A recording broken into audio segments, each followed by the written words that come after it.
அஸ்ஸலாம் வலைக்கும் அகின் ஒரு நியூ குக்கிங் வீடியோவில் மீட் பண்ணுறதுல ரொம்ப ஹாப்பிங்க.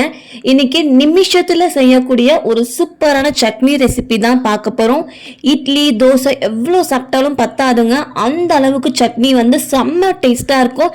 அண்ட் செய்கிறது ரொம்ப ஈஸி. இப்போ டிலே பண்ண வேண்டாம், வாங்க நம்ம வீடியோக்குள்ளே போகலாம். குட்டி பிளெண்டர் எடுத்துட்டு இதில் ஒரு கைப்பிடி அளவுக்கு தேங்காய் பீசஸ் வந்து சேர்த்துக்கலாம். சேர்த்துட்டு இந்த தேங்காய் பீசஸை நம்ம ஃபஸ்ட்டு அரைச்சி எடுத்துகிட்டு வந்துடலாம். ஸோ இந்த அளவுக்கு நல்லா அரைச்சி எடுத்த பிறகு இதில் வந்து பூண்டு சேர்த்துக்க போகிறோம். பெரிய பல்லு பூண்டாக இருந்தால் 2 பல்லு பூண்டு சேர்த்துக்குங்க. இது ரொம்ப குட்டியாக இருக்கிறதுனால நான் 4லேருந்து 5 பல்லு பூண்டு சேர்த்துக்கிறேன். காரத்திற்கு ஏற்ப வரமிளகாய் சேர்த்துக்குங்க. 1லேருந்து 2 துண்டு அளவுக்கு புளி கொஞ்சம் குறைவாகவே சேர்த்துக்குங்க. நல்லா ஒரு கைப்பிடி அளவுக்கு கருவேப்பிலையும் நம்ம சேர்த்துக்கலாம். கருவேப்பிலை தான் நமக்கு நல்ல ஃப்ளேவர் அண்ட் அரோமா கொடுக்கும். ஸோ ஸ்கிப் பண்ணாமல் கம்பல்சரி அதை ஆட் பண்ணிக்கோங்க. சேர்த்துட்டு தேவையான அளவு உப்பு, கொஞ்சம் போல தண்ணியை விட்டு இதை நம்ம நல்லா ஃபஸ்ட்டு வந்து திக்காக ஒரு ஃபைன் பேஸ்ட்டை நம்ம அரைச்சி எடுத்துகிட்டு வந்துடலாம். இந்த அளவுக்கு சட்னியை வந்து அரைச்சி எடுத்துக்கலாம்.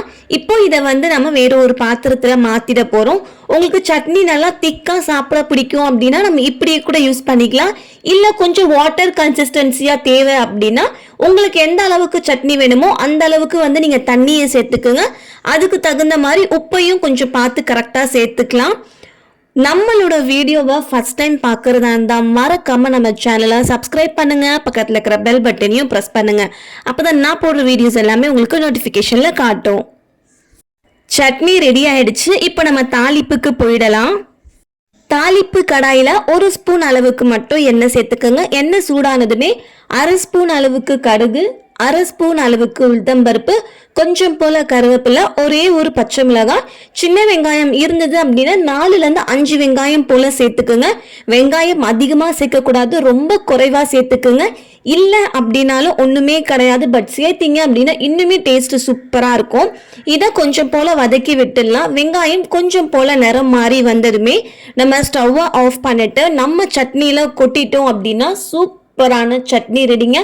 நிமிஷத்தில் செய்யலாம் அண்ட் ரொம்ப டேஸ்டியாக இருக்கும். இட்லி தோசை எல்லாத்துக்குமே கண்டிப்பாக ட்ரை பண்ணி பாருங்கள்.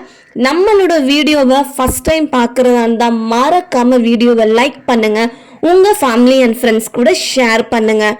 அவ்வளோதாங்க, அட்டகாசமான சட்னி ரெடி. கண்டிப்பாக ட்ரை பண்ணி பாருங்கள். அடுத்த ஒரு வீடியோவில் சந்திக்கும் வரை tata bye and thanks for வாட்சிங்.